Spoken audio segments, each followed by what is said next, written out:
జిల్లాలో ఈ అనీమియా అంటే రక్తహీనత, రక్తంలో ఐరన్ కంటెంట్ తక్కువగా ఉంటే అనీమియా తోటి బాధపడతారు. దానివల్ల లేనిపోయిన ఆరోగ్య సమస్యలు అన్నీ వస్తున్నాయి ప్రెగ్నెన్సీ టైంలో. సో అది స్కూల్ 8వ తరగతి 6వ తరగతి నుంచి ప్రతి స్కూల్లో చదువుతున్న ఆడపిల్లలందరికీ కూడా మనం అనీమియా టెస్ట్ చేసి వాళ్ళకి మంచి పౌష్టికాహారం ఇచ్చే విధంగా స్కూల్స్ హాస్టల్స్ ని కూడా చెప్తున్నాము. అదేవిధంగా అంగన్వాడీలో కూడా పోషకమైనటువంటి ఆహారం ఇవ్వడానికి, న్యూట్రీ గార్డెన్స్ వేయడానికి, న్యూట్రీ కిట్స్ ఇవ్వడానికి కూడా మనం ప్రోత్సాహం చేయడం జరుగుతుంది. సో మనమందరం కూడా కలిసికట్టుగా పనిచేస్తే, మహిళలందరూ కలిసికట్టుగా పనిచేస్తే మనం ఈ అనీమియాను కూడా అనీమియా ముక్త్ పార్వతీపురం కూడా చేయగలుగుతామా లేదా? మహిళలందరూ చెప్పండి.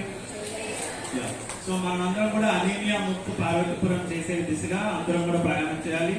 దానికి మీరే మీ ఊర్లోనే ఉన్న గర్భిణీ స్త్రీ ఎవరైనా కూడా ఆవిడ మంచి ఆరోగ్యంగా ఫుడ్ తినే విధంగా మీరు చూసుకోవాల్సిన బాధ్యత ఉంది.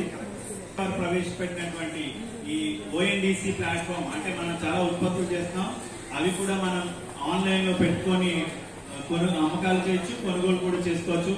అదేవిధంగా గిరిజన మహిళలు మనం కూడా మనం తగ్గించుకుంటే మన గవర్నమెంట్ హాస్పిటల్ అన్ని సదుపాయాలు కూడా మనం పెట్టడం జరిగింది, దాన్ని కూడా సద్వినియోగం చేసుకోవాలి.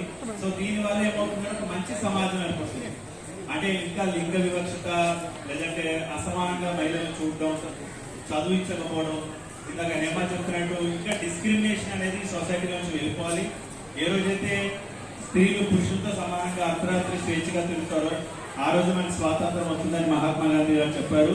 సో ఆ దిశగా మన మహిళల యొక్క శక్తి స్వరూపిణులుగా, మహిళల యొక్క తోటి సోదరిగా మనం గట్టిగా ఆదరిస్తే మంచి భారతదేశం, మంచి జిల్లాగా, మంచి ప్రాంతంగా మనం చేసుకుంటామని ఆశిస్తూ